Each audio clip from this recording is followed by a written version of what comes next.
Quem escreve é a Selma de São Paulo. Padre Fábio, por que estes tempos são de tantas inseguranças? Por que sofremos tanto nesses dias de hoje com as nossas inseguranças nos relacionamentos, nas amizades, nos namoros, nos casamentos, enfim. Estamos todos imersos em uma grande rede onde as pessoas se descartam com tanta facilidade. É verdade. Aliás, eu tenho ficado assim, é uma característica da pós-modernidade, né? Falar um pouquinho de filosofia aqui, só para a gente introduzir, né?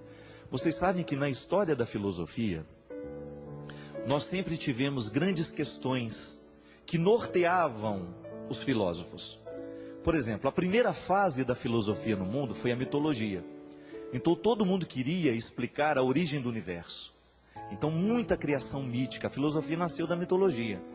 Logo depois nós temos aquela fase em que os filósofos se ocupavam das questões físicas, porque eles queriam dar uma explicação da origem do universo.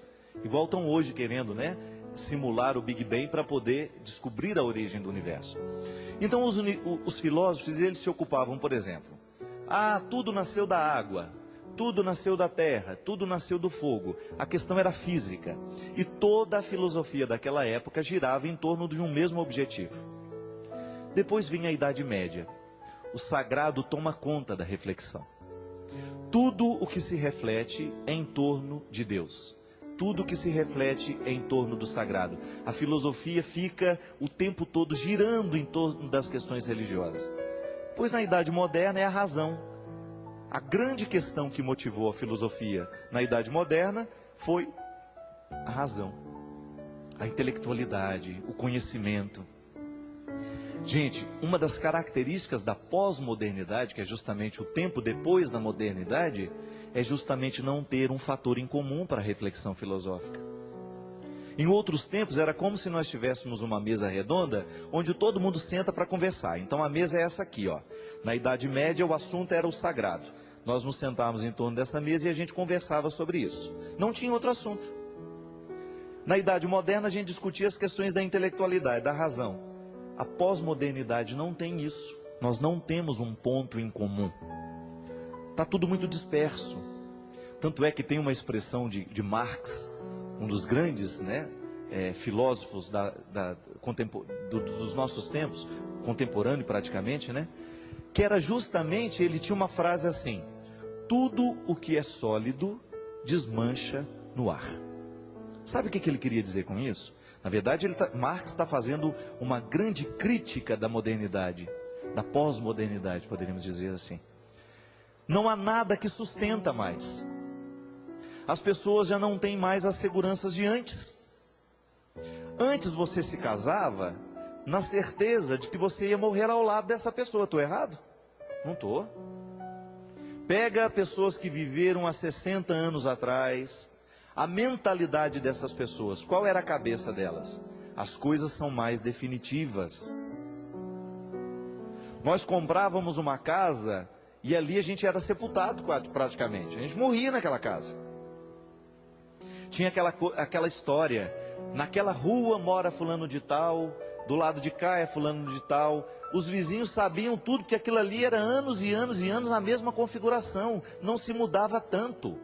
Uma família mudar de cidade, meu Deus, era uma coisa rara, era uma dificuldade. Hoje não. Hoje as realidades sólidas não existem mais. Hoje nós vivemos uma insegurança tamanha. Tem um polonês, um sociólogo polonês, que chama Bauman, o sobrenome dele é Bauman, Zygmunt Bauman. Ele fala dos relacionamentos líquidos. Se você tiver oportunidade e paciência, né, é um livro um pouco mais complicado, mas ele tem um livro dele que chama Amor Líquido, justamente para mostrar isso. As pessoas não estão conseguindo mais estabelecer laços duradouros, e ela fica naquele impasse. Ela tem a necessidade de ter alguém para a vida inteira, mas na hora que ela começa a perceber que o outro também está querendo para a vida inteira, ela já escapole.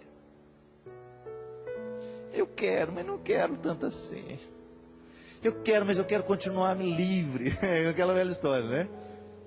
Eu quero mais. É aquela velha história. Outro dia eu estava falando: eu não aguento mais essa história. A mulherada está numa base do encalho, né? Está todo mundo muito encalhado hoje, né? Uma mulherada encalhada por esse Brasil afora, que é impressionante. E aí, geralmente, eles terminam do mesmo jeito. Eles começam assim, namora, fica, né? Fica naquele processo, vai ficando, até que começa a namorar. Aí um belo dia ele fala assim: olha, você é uma pessoa muito especial, você é uma pessoa muito querida, você é a mulher que todo homem sonhou para casar, mas, isso é, não quer uma pessoa legal, não quer uma pessoa, né? Ele quer uma pessoa ruim então, porque se encontrou tudo isso, está descartando, o que ele quer afinal de contas? Aí uma amiga minha está falando: olha, na hora que começa a falar que eu sou especial, isso e aquilo, já me dá um frio na barriga, porque já sabe que já vai ser descartada. É verdade. Agora eu pergunto para vocês, como é que nós vamos curar isso dentro de nós? É verdade, hoje está todo mundo muito instável, as nossas relações humanas são líquidas. O sociólogo polonês tem razão. Gente, você experimenta isso na sua carne o tempo todo, o quanto que nós estamos inseguros. Olha o assunto que nós começamos o programa hoje. Um pai que esquartejou um filho. Isso antes cabia só em filme de terror, gente. As relações são líquidas, elas não valem muita coisa a mais. Nós estamos nos descartando com muita facilidade, e essa insegurança, ela vem para o campo afetivo, ela vem para o campo profissional, ela vem para os seus relacionamentos de amizade, porque você não sabe quanto tempo você tem as pessoas. Pode observar, às vezes, tem aquela música do Oswaldo Montenegro, que é uma facada, né? Faça uma lista dos grandes amigos, quem você mais via 10 anos atrás, quantos você ainda vê todo dia, quantos você já não encontra mais. É verdade. Pensa, quais são os amigos de 10 anos atrás que ainda são de hoje? São poucos. Não estou sendo pessimista, não. Estou sendo realista. Cada vez mais nós estamos tendo dificuldade de estabelecer relacionamentos profundos. Ah, estou indo viajar com uma amiga. Que amiga? Ah, conheci na internet. Mas vocês já se viram com uma amiga? Não, a gente vai se conhecer agora. Então veja bem, as facilidades. Outro dia teve uma que casou, gente. Ela casou com um rapaz em Portugal. Estava indo fazer a lua de mel, mas ia encontrar com ele lá. Não tinha visto nunca. Lá no interior de Minas Gerais, uma pessoa que eu conheci. Ela se casou, fez tudo. Namorou, casou e foi passar já a lua de mel. Ela ia encontrar o namorado na lua de mel. Que o casamento, a papelada já estava toda feita antes dela ir. Agora eu pergunto para você. Isso gera um mundo virtual. Nós estamos cada vez mais virtual. É aquilo que a gente falou. A gente não escreve mais carta, a gente manda e-mail. O que é um e-mail? Onde que ele está? É igual aquele diabo daquele negócio do computador, né? Houve um problema grave, aconteceu no seu sistema. Meu Deus do céu, o que eu, né? Já te dá aquele frio na barriga. Aí fala assim: deseja enviar um relatório? Quem vai ler esse relatório, gente?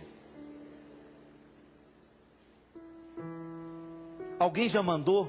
Já recebeu uma resposta do relatório? É tudo virtual.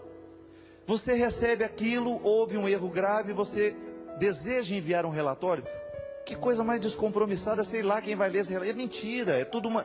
O mundo virtual, ele é cheio de possibilidades, mas ao mesmo tempo, ele é vazio. Você tem a sensação de que você tem muitas possibilidades, mas no fundo você está sozinho.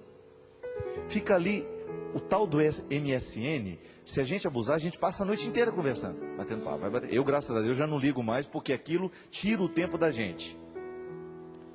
Ainda mais quando você tem um amigo alegrinho, né? Aqueles que mandam com uma interrogação e ela fica pulando na sua tela, manda uma exclamação, 300 exclamações, ela fica dançando, ela anda para lá, ela anda para cá. Se você estiver trabalhando, a interrogação, ela anda, ela vai, ela balança, ela fica fazendo assim, você não trabalha. Né? Os bichinhos e os emotions, aquilo não dá conta. A vida é virtual. Agora eu te pergunto, o quanto que disso tudo consegue nos acompanhar? Eu não consigo entender. Amizade virtual, não sei. Pode haver contatos, mas dizer que é amigo, não. Amizade é só depois que a gente comeu um saco de sal junto, porque senão é líquido, isso não é sustento. É somente depois que a gente se conheceu, que a gente se encontrou. E estas relações muito temporárias nascem disso, minha filha. Você tem toda a razão. E não é só você, não. Eu acredito que hoje um dos grandes problemas do mundo é justamente a falta de segurança. Nós não temos mais vínculos duradouros. Os nossos vínculos são muito temporários. Muito temporários. E da forma como nós estamos sendo família também, não vai durar muito. Porque parentesco não segura muita coisa também, não. Só obrigação, muitas vezes. A falta de intimidade, a falta de proximidade faz com que os laços se percam no tempo. E infelizmente, agora como é que nós vamos mudar isso? Ficando mais concreto nos nossos relacionamentos. Tirando mais tempo para estabelecer vínculos, cuidando destes vínculos para que eles durem um pouco mais. Não descarte as pessoas por poucas coisas. E esse espírito está dentro de nós. Às vezes nós somos tão práticos na relação com as pessoas, como nós somos práticos com os papéis. Não serve mais, a gente joga fora no lixo. Não, a gente não pode fazer isso. Se porventura esse espírito pós-moderno está tomando conta de nós, nós precisamos mudar isso. Não podemos continuar fazendo as coisas desse jeito.